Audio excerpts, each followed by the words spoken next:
ভয়, রাগ, প্রতিহিংসা, প্রতিশোধ পরায়ণতা, ঘৃণা, হিংসা, অন্যের সাথে প্রতিনিয়ত তুলনা, অন্যকে ডমিনেট করার মানসিকতা, সবকিছু আপনি অনেক দিন ধরে রেখেছেন আপনার ভেতরে। কি দিচ্ছে এসব আপনাকে? এটা আপনাকে কিছুই দিতে পারবে না অসুস্থতা ছাড়া।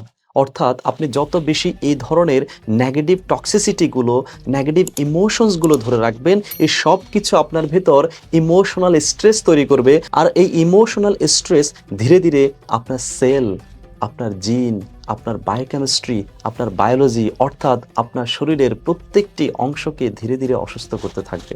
আপনি ভাবছেন হয়তো আপনি ওই ব্যক্তিকে নিয়ে ঘৃণা ধরে রেখেছেন, প্রতিহিংসা ধরে রেখেছেন, ওই ব্যক্তিকে নিয়ে প্রতিনিয়ত আপনার ভেতরে রাগ আপনি পুষে রেখেছেন। ওই ব্যক্তির তো কিছু হচ্ছে না, বরং আপনার নিজের ক্ষতি হচ্ছে। তাই এই পবিত্র রমজানে এই ধরনের ইমোশনাল টক্সিসিটিগুলোকে রিলিজ করে দেন।